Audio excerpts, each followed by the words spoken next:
Hi friends, நெஞ்சத்தை கில்லாதே சீரியலில் இன்றைக்கான எபிசோடில் என்ன நடக்க போகுதுன்னா, ராகுல் சந்தோஷ் கிட்ட என் அண்ணன் ஒரு மீசை வச்ச குழந்த மாதிரி எங்களுக்காகவே அவருடைய வாழ்க்கையை வாழ்ந்துட்டாருன்னு சொல்ல, ஆமாம், செல்ஃபிஷ்ங்கிற வார்த்தைக்கு அர்த்தம் தெரியாமல் வளர்ந்தவன் அவன். ஆனால் சில பேர் அதை மிஸ்யூஸ் பண்ணுறாங்கன்னு சந்தோஷ் சொல்ல, எது எப்படியோ கடவுள் என் அண்ணனுக்கு ஏற்ற ஜோடியை அவர் கூட சேர்த்து வைக்க போகிறாரு.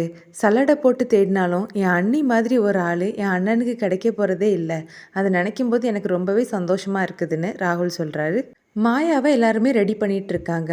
அப்போ அவங்களோட ஃப்ரெண்ட்ஸ் மாயா கிட்ட, மாயா, நீ வசதியான வீட்டு பொண்ணு, ஆனால் நீ வாழ போகிற வீடோ மிடில் கிளாஸ் ஃபேமிலி, நீ எப்படி அங்கே சமாளிக்க போகிறன்னு கேட்க, அவங்க பேசுகிறத சகுந்தலா கவனிக்கிறாங்க.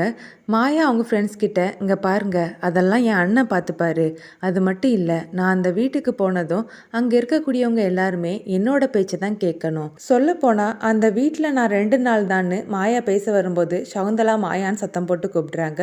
மாயா சகுந்தலா கிட்ட வந்து என்னம்மான்னு கேட்க, என்ன பண்ணிகிட்ருக்க, தேவையில்லாமல் எதுக்கு அவங்கக்கிட்ட லூஸ் டாக்ஸ் விடுற, நீ கல்யாணத்துக்கு முன்னாடியே கன்சீவாக இருக்கிறது யாருக்கும் தெரியக்கூடாதுன்னு தான் நான் பார்த்து பார்த்து நடந்துட்டுருக்கேன். நீயே உன் வாயால் எல்லாத்தையும் உளறி வச்சிடாதன்னு சொல்லிட்டு போகிறாங்க. கௌதம் கூட மற்ற போர்ட் மெம்பர்ஸ் எல்லாருமே மீட்டிங்கில் இருக்காங்க. கூடவே சந்தோஷம் இருக்கார். அந்த போர்ட் மெம்பர்ஸ் எல்லாருமே, நாளைக்கு முக்கியமான மீட்டிங் இருக்குது, இதில் கண்டிப்பாக நீங்கள் கலந்துக்கணும். ஏன்னா எல்லா கம்பெனியில் இருக்கக்கூடிய ஹெட் எல்லாருமே அந்த வீடியோ கான்ஃபரன்ஸில் இருப்பாங்க. நீங்கள் இல்லாமல் போயிட்டா நம்ம கான்ட்ராக்டே கேன்சல் பண்ணுறதுக்கான வாய்ப்பு இருக்குதுன்னு சொல்ல, கேன்சல் பண்ணாங்கன்னா பண்ணிட்டு போகட்டும், அதை நினச்சி நான் கவலைப்பட மாட்டேன், எனக்கு என் தங்கச்சியோட கல்யாணம் தான் முக்கியம்னு கௌதம் சொல்கிறாரு. சந்தோஷ் கௌதம் கிட்ட, அவசரப்படாத நண்பா, உன்னால் முடியலனா இந்த மீட்டிங்கை நானே பார்த்துக்கிறேன். ஏன்னா இந்த கம்பெனியை நம்பி நீ மட்டும் இல்லை, பல பேர் குடும்பமும் சேர்ந்து இருக்குதுன்னு சொல்ல, கௌதமும் சரின்னு ஒத்துக்கிறாரு. அப்புறமா சந்தோஷ் கிட்ட, இங்கே பாரு, எந்த காரணத்தை கொண்டும் நாளைக்கு மீட்டிங் இருக்குது, அது இருக்குது, இது இருக்குதுன்னு என்னை டிஸ்டர்ப் பண்ணக்கூடாதுன்னு சொல்கிறாரு. மீட்டிங் முடிஞ்சு எல்லாரும் போனதுக்கப்புறமா சந்தோஷ் கௌதம் கிட்ட, என்ன நண்பா டென்ஷனாக இருக்கியான்னு கேட்க, இல்லைடா, நான் இப்போ தான் ரொம்பவே ரிலாக்ஸ்டாக இருக்கேன். இந்த ப்ராஜெக்ட்டு கான்ட்ராக்டு எல்லாத்தையுமே நீயே பார்த்துக்கோ, என் தங்கச்சியோடைய கல்யாணத்தை நான் என்ஜாய் பண்ண போகிறேன்னு சொல்கிறாரு. மாயா மேக்கப் போட்டுட்டு இருக்காங்க. அப்போ அகிலாண்டேஸ்வரி அங்கே வராங்க. மாயா, எவ்வளோ சின்ன பொண்ணாக இருந்த, இப்போ உனக்கு கல்யாணம் ஆக போகுது, என்னோட கிஃப்ட்டுன்னு சொல்லி நிறைய நகைகளை எடுத்து காட்டுறாங்க. இதில் இருக்கக்கூடிய எல்லா நகையுமே கௌதம் அம்மாவோடையது, நீ இரு, நான் போட்டு விடுறேன்னு சொல்லி அதில் இருக்கக்கூடிய ஒரு ஆரத்தை எடுத்து மாயா கழுத்தில் போட்டு விடுறாங்க. அப்புறமா இதில் இருக்கக்கூடிய எல்லா நகையும் உனக்கு தான் சொல்ல, இது எல்லாமே எனக்கான்னு மாயா கேட்குறாங்க.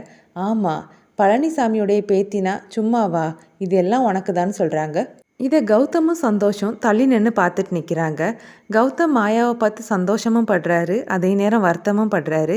என்ன நண்பா, இதுக்கே எமோஷனல் ஆகிறேன்னு சந்தோஷ் கேட்க, இல்லைடா, என் தங்கச்சிக்கு கல்யாணம் ஆக போகிறது எனக்கு சந்தோஷந்தான், ஆனால் அந்த வீட்டை விட்டு போயிடுவான்னு நினைக்கும்போது எனக்கு ரொம்பவே வருத்தமாக இருக்குதுன்னு சொல்கிறாரு. பொண்ணா பிறந்தா கல்யாணம் ஆகி இன்னொரு வீட்டுக்கு போய் தானே ஆகணும். மாயா அங்கேருந்து போகிறா, அதே மாதிரி மதுமிதா அங்கேருந்து வராங்கன்னு சந்தோஷ் சொல்ல, நீ எல்லாம் எனக்கு அட்வைஸ் பண்ணுறது மாதிரி ஆயிடுச்சுல்லன்னு கௌதம் சிரிக்கிறாரு. ரேணுகா வீட்டுக்கு அவங்க சொந்தக்காரங்க எல்லாருமே வந்திருக்காங்க. வந்தவங்க எல்லாருமே ரேணுகா கிட்டேருந்து சாரி வாங்கிக்கிறாங்க. மது ஃபோனில் ரொம்பவே டென்ஷனாக பேசுகிறாங்க. ஏங்க, ஒரு இலைக்கு 350 ரூபா தானே சொன்னீங்க, இப்போ திடீர்னு 500 ரூபான்னு சொல்கிறீங்க, இந்த 10 நாளைக்குள்ளால் உங்களுக்கு விலை ஏறி போச்சுதான்னு கேட்டு அந்த கேட்ரிங்காரர் கூட சண்டை போட்டுட்டு இருக்காங்க. ரேணுகா மது கிட்ட 500 ரூபான்னு சொன்னாலும் ஒத்துக்க வேண்டியதானடி, இதுக்காக எதுக்கு கணக்கு பார்த்துட்டு இருக்கேன்னு கேட்க, ஒரு லேடி வந்து மதுமிதா கிட்ட, மது அங்கே வந்து பாரு, டிவியில் மாப்பிள்ளை இன்டர்வியூ கொடுக்குறாரு, நாங்களாம் எங்கள் கல்யாணத்தை வீடியோவில் தான் பார்த்தோம், ஆனால் அந்த கல்யாணம் வேற லெவல் டின்னு சொல்ல, பாத்தியா, நீ 500 ரூபாய்க்கு யோசிக்கிற, அங்கே கல்யாணம் எவ்வளோ பிரம்மாண்டமாக நடக்குது பாருன்னு ரேணுகா சொல்கிறாங்க. மா, அவங்க வசதிக்கு தக்கன செய்கிறாங்க, நம்ம வசதிக்கு தக்கன செய்கிறோம், இதில் யாரையும் கம்பேர் பண்ண வேண்டான்னு மதுமிதா சொல்ல, அப்படி சொல்லு மது, இங்கே பாருடி, நம்மளும் எந்த வசதியிலையும் குறைஞ்சவங்க கிடையாது, நம்ம தான் மாப்பிள்ளை வீட்டுக்காரங்க, அந்த கெத்தை நீ அங்கே வந்து காட்டணும்னு பிங்கி பாட்டி சொல்கிறாங்க. ஸ்னேகாவோட லாயர் ஒரு பேப்பரை கொண்டு வந்து ஸ்னேகா கிட்ட கொடுக்குறாங்க. ஸ்னேகா அதை இன்ஸ்பெக்டர் கிட்ட கொடுத்து, இங்கே பாருங்க மேடம், இது பெயில் ஆர்டர், நீங்கள் என்ன உடனே கோர்ட்டில் ப்ரொடியூஸ் பண்ணி ஆகணும்னு சொல்கிறாங்க. அந்த இன்ஸ்பெக்டர் அந்த பெயில் பேப்பரை பார்த்துட்டு இருக்காங்க. அப்போ ஸ்னேகா அவங்க கிட்ட, நீங்கள் இதை யார் சொல்லி செஞ்சுருக்கீங்கன்னு எனக்கு நல்லாவே தெரியும், எல்லாம் அந்த கௌதம் சொல்லி தானே செஞ்சுருக்கீங்க, இங்கே பாருங்க, மரியாதையாக என்னை கோர்ட்டில் ப்ரொடியூஸ் பண்ணிடுங்க, இல்லைனா நான் ஐஜி வரைக்கும் போவேன், உங்கள் மேலே கேஸ் போட வேண்டியதெல்லாம் வந்துரும்னு சொல்கிறாங்க. கல்யாண மண்டபத்தில் அஸ்வினி ரொம்பவே டென்ஷனாக இருக்காங்க. ஏன் அஸ்வினி, என்னாச்சுதுன்னு சகுந்தலா கேட்க, இந்த கிரேட் கௌதம் பழனிசாமியோடைய தங்கச்சின்னு தான் பேர், ஆனால் எங்களுக்கு அதுக்கான மரியாதை கிடைக்கலம்மான்னு சொல்ல, இப்போ என்ன ஆச்சுது, எதுக்காக இப்படி பேசுகிறேன்னு சகுந்தலா கேட்கும்போது, இல்லைம்மா, கௌதம் அண்ணா அருண் கிட்ட வந்ததுலேருந்து எதுவுமே பேசலையா, அருண் ரொம்பவே வருத்தப்படுறாருன்னு சொல்கிறாங்க. ஏண்டி, இதெல்லாம் ஒரு பிரச்சனையா? அவனே ஏற்கனவே உடம்பு சரியில்லாமல் இருக்கிறான், அதனால தான் எதுவும் பேசாமல் அமைதியாக இருந்திருப்பான். இதை எதுக்கு நீ பெருசுப்படுத்துகிற? அவன் வரட்டும், நான் வேணா கௌதம் கிட்ட சொல்லி அருண் கிட்ட பேச சொல்கிறேன்னு சொல்லி அஸ்வினியை சமாதானப்படுத்துகிறாங்க. சகுந்தலா அவங்களோட மனசுக்குள்ள இங்கே இருக்கக்கூடிய ஒவ்வொருத்தங்களையும் சமாதானப்படுத்தி இந்த கல்யாணத்தை நடத்தி முடிக்கிறதுக்குள்ள எனக்கு உயிரே போயிரும் போல இருக்குதுன்னு நினைக்கிறாங்க. மண்டபத்துக்கு கௌதம் காரில் வந்து இறங்குறாரு. அவரை பார்த்ததும் மீடியா ஆட்கள் எல்லாருமே மைக் எடுத்துகிட்டு அவர்கிட்ட போகிறாங்க. சார், இந்த கல்யாணம் ரொம்ப பிரம்மாண்டமாக நடக்குதே, இந்த கல்யாணத்துக்கு யார் யார் வர போகிறாங்க, மினிஸ்டர்ஸ் வராங்களா, செலிப்ரிட்டிஸ் வராங்களான்னு அடுக்கடுக்காக கொஸ்டின் கேட்க, என்ன பேச விட மாட்டீங்களான்னு கௌதம் கேட்குறாரு. சொல்லுங்க சார்னு மீடியா ஆட்கள் கேட்க, இங்கே பாருங்கள், இந்த கல்யாணம் பிரம்மாண்டமாக தான் நடக்குது, என் தங்கச்சியுடைய ஆசைப்படி இந்த கல்யாணத்தை நான் நடத்தி வைக்கிறேன், இந்த கல்யாணத்துக்கு யார் யார் வருவாங்கங்கிறதுலாம் நீங்களே பார்க்க தான் போகிறீங்க, ஆனால் உங்கள் யாரையும் என்னால் உள்ளே விட முடியாது, ஏன்னா செக்யூரிட்டி பர்பஸ்க்காக நாங்கள் அதை அவாய்ட் பண்ணியே ஆகணும், ஆனால் உங்களுக்கு தேவையான ஃபுட்டேஜ் எல்லாமே வந்து சேர்ந்துரும்னு சொல்கிறாரு.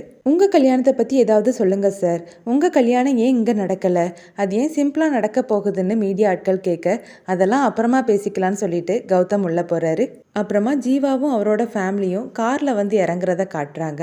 மதுமிதா உள்ளே நடந்து வரும்போது கௌதம் அவங்களே பார்க்குறாரு. இதோட எபிசோட் முடியுது.